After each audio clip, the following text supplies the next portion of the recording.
வணக்கம். நான் டாக்டர் தீபா அர்லாலன். இன்னைக்கு நம்ம என்ன டாபிக் பத்தி டிஸ்கஸ் பண்ண போறோம் அப்படின்னு கேட்டீங்கன்னா, இந்த குரு வக்ர பயிற்சி பலன்களை பத்தி தாங்க பார்க்க போறோம். இந்த குரு வக்ர பயிற்சி என்னைக்கு ஆரம்பிக்குது அப்படின்னு கேட்டீங்கன்னா, அக்டோபர் மாதம் 9ஆம் தேதி 2024 முதல் பிப்ரவரி மாதம் 4ஆம் தேதி 2025 வரை.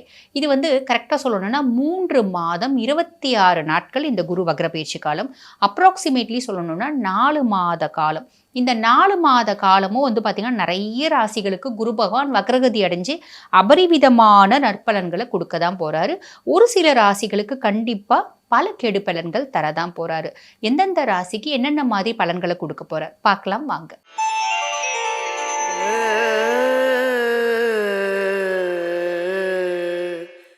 மிதுன ராசி அன்பர்கள், உங்களுக்கு இந்த குரு வக்ர பயிற்சி பலன் எப்படி இருக்கு அப்படின்னாங்க, ஜென்ரலா பாருங்க, உங்களுக்கு எந்த பாவத்துல குரு பகவான் இருக்காரு அப்படின்னா 12ஆம் பாவம். இது பாருங்க மோட்ச விரய ஸ்தானம்.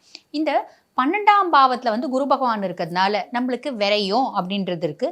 அந்த விரயம் இப்போ குரு பகவான் வக்ரகதி அடைஞ்சிருக்கிறதுனால என்ன ஆகும் அப்படின்னு கேட்டீங்கன்னா, சுப விரயம். சுப விரயத்தினால் ஒரு ஆதாயம் அப்படின்றது இருக்கும். இப்போ இதை பார்த்துட்டு இருக்கவங்க நிறைய பேர் யோசிப்பாங்க, சுப விரயம் அப்படின்னு சொன்னீங்க, அப்போ ஏதோ ஒரு செலவு சுப செலவாக போகுது அப்படின்றது தெரியுது. அதனால் ஒரு ஆதாயம் அப்படின்னா எப்படிங்க, எங்களுக்கு புரியலையே, தமிழ் தான் பேசுறீங்க ஆனால் புரியல அப்படின்ற மாதிரி ஒரு குழப்பம் இருக்கும்.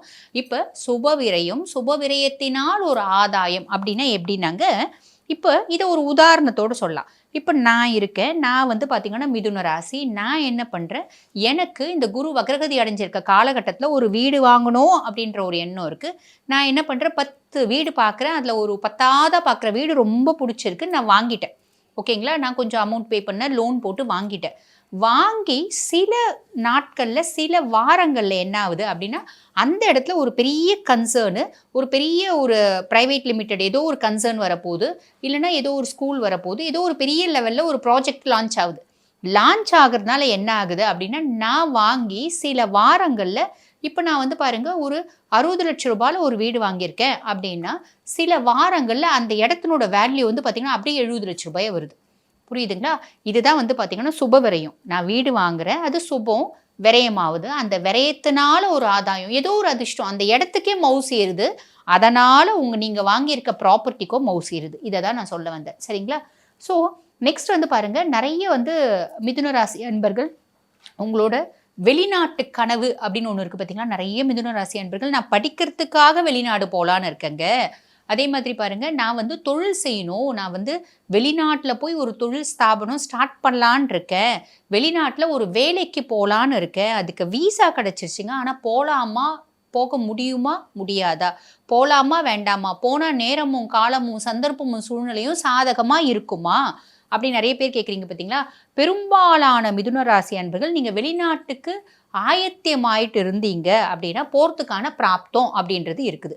இப்போ இதை பார்த்துட்டு இருக்க நிறைய பேர், நாங்களும் மிதுன ராசி தாங்க, நாங்கள் போகிறதுக்கான பிராப்தமே அமையலையே அப்படின்னா, நான் சொன்ன ஒரு வார்த்தையை கேட்டுக்கோங்க, பெரும்பாலான மிதுன ராசி அன்பர்கள் அப்படின்னு சொல்லியிருக்கேன். அதை ஞாபகம் வச்சுக்கோங்க. நெக்ஸ்ட் பாருங்க, இப்போ ஜாபு, கேரியர், ப்ரொஃபஷன் இதெல்லாம் சொல்லணும்னா, உங்களுக்கு லார்ட் ஆஃப் 10, அதாவது 10ஆம் பாவம், தொழில் ஸ்தானத்துக்கு அதிபதி யாரு அப்படின்னு கேட்டிங்கன்னா குரு பகவான். அவர் இப்போ 12ஆம் பாவம், அதுலேயும் வக்ரகதி. இது என்ன பண்ணும் அப்படின்னா, நிறைய மிதுன ராசி அன்பர்களுக்கு பாருங்க, கடந்த சில மாதங்களா ஒரு என்ன ஆயிருக்குன்னா, ஒரு இடத்துல நல்ல வேலை செஞ்சுருந்தீங்க. அந்த வேலை உங்களுக்கு ரொம்ப பிரியமான வேலையாக இருந்துச்சு. சந்தோஷமா இருந்தீங்க. எல்லா கம்ஃபர்ட் ஜோனோடு இருந்தீங்க. ஆனால் ஏதோ ஒரு காரணம், அந்த இப்போ தான் நிறைய இடத்துல அந்த மாதிரி பண்ணுறாங்களே, கண்டினியூஸாக வேலை செஞ்சால் அவங்கள வேலையை விட்டு தூக்கிட்டு புது ஃப்ரெஷர்ஸை போடுறாங்க. ஏன்னா எக்ஸ்பீரியன்ஸ்டு பர்சன்ஸ்க்கு நிறைய சேலரி கொடுக்கணும், அதனால் ஃப்ரெஷர்ஸை போட்டு அவங்கள மெயின்டைன் பண்ணுறாங்களே, அந்த மாதிரி உங்களையும் எடுத்திருந்திருப்பாங்க. அந்த மாதிரி எடுத்தவங்க, ஐயோ நம்ம வேலை போயிடுச்சு, அந்த இடம் இருந்திருந்தா நம்மளுக்கு நல்லா இருந்திருக்கும், இப்போ நாங்கள் இந்த இடத்துல கஷ்டப்படுறோமே அப்படின்லாம் நினைக்கிறீங்களா?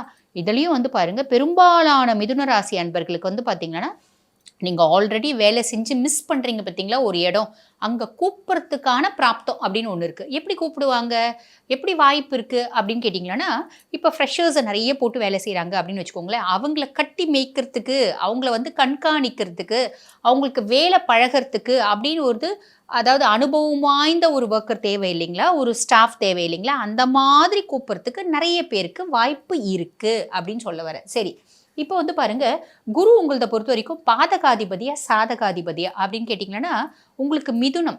மிதுனத்தை பொறுத்த வரைக்கும் புதனோட ஆதிக்கம் பெற்ற ராசி நீங்க.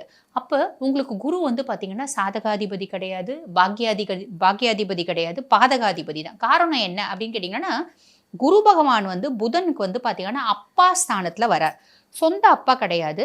அதாவது குரு பகவானோட மனைவிக்கும் புதனோட அப்பா, அதாவது சந்திரனுக்கும் பிறந்த குழந்தை தான் வந்து பார்த்தீங்கன்னா, இந்த புதன் பகவான். அப்போ வந்து பாருங்க, அப்பா மாதிரி ஆனா அப்பா இல்ல. ஆனா பகக்கிரகம். 2 பேருமே வந்து பார்த்தீங்கன்னா, ரொம்ப புத்திக்கான கிரகங்கள் அப்படின்னு தான் சொல்லலாம். இதுல குரு பகவான பத்தி சொல்லணும்னா rules, regulations, formula, plan, execute பண்றவரு. ஆனா புதன் அப்படி கிடையாது. கிரியேட்டிவிட்டி. ஒரு விஷயத்த நம்ம புதன் ஆதிக்கம் பெற்றவங்க புதன் முன்னாடி நிறுத்தினா, அந்த விஷயத்த நம்ம ஒரு கண்ல பார்க்குறோம்னா, அவங்க வேற ஆங்கிள்ல பார்ப்பாங்க. கிரியேட்டிவ் ஃபீல்டு எல்லாமே வந்து பார்த்தீங்கன்னா, புதன் இல்லாம கிரியேட்டிவ் ஃபீல்டே கிடையாது அப்படின்னு தான் சொல்லலாம். இந்த இயல், இசை, நாடகம், சினிமா துறை, நாடகத்துறை இது எல்லாமே வந்து பார்த்தீங்கன்னா, புதனோட ஆதிக்கம் பெற்ற ஒரு ஃபீல்டு அப்படின்னு சொல்லலாம். அப்படிப்பட்ட புதன் பகவான் எப்படி அப்படின்னா, பொதுவாவே புதனோட ஆதிக்கம் பெற்றவங்களுக்கு பிடிக்காத ஒரு வார்த்தை என்ன அப்படின்னா அட்வைஸ்.